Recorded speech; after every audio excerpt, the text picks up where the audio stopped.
Bonjour, je suis la commissaire de deuxième classe Élise, titulaire d'un master 2 de droit, études judiciaires et processuelles que j'ai passé à Lille 2.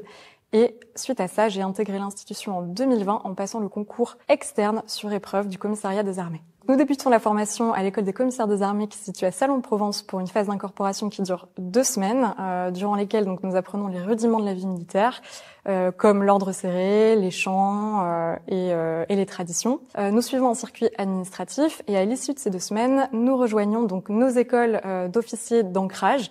Donc pour ma part, je suis ancrage terre, j'ai donc rejoint Saint-Cyr-Coëtquidan.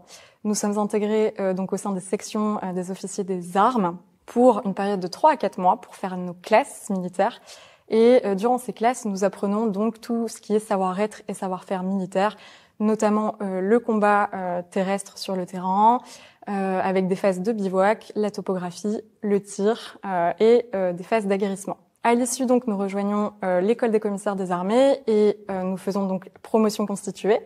Donc commissaire de tout ancrage confondu, et c'est là que nous apprenons donc toute la partie académique qui comprend notamment par exemple l'exécution financière, la comptabilité, les ressources humaines, qui nous permettent derrière d'exercer au mieux les fonctions qui sont attendues. Après la formation académique qui dure 1 an, nous regagnons de nouveau notre école d'ancrage, donc nous regagnons Saint-Cyr-Coëtquidan pour une période de 8 mois, cette fois-ci afin de véritablement approfondir notre culture d'armée. Cette période comprend de nombreuses phases d'aguerrissement et beaucoup de sport.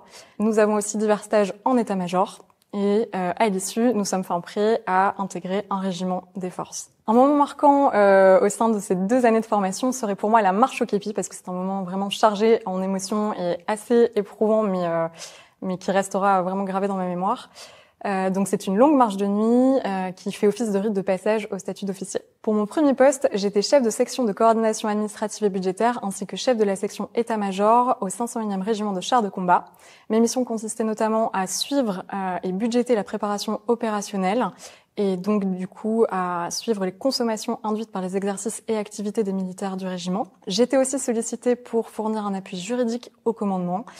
Et ce premier poste m'a appris énormément en termes de commandement et de ressources humaines. Après un passage en régiment des forces, le commissaire d'ancrage terre a vocation à rejoindre des groupements de soutien ou des centres experts. Pour ma part, je suis chef de bureau ressources au groupement de soutien de la base de défense de Lille. Donc j'ai sous ma coupe 3 sections, la section finance, la section achat marché et la section trésorerie.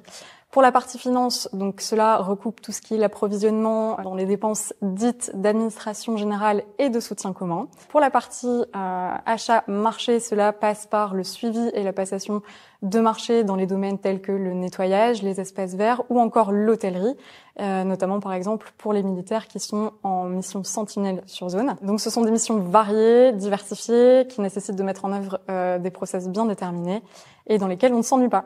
Si j'avais un conseil pour celles et ceux qui souhaitent s'engager, ce serait de se renseigner sur l'écosystème du ministère des Armées afin de cerner tous les organismes et de comprendre qui fait quoi, ainsi que de bien se préparer physiquement aux épreuves du concours, pour la formation d'ancrage aussi, et tout simplement parce que cela fait partie de la condition de militaire.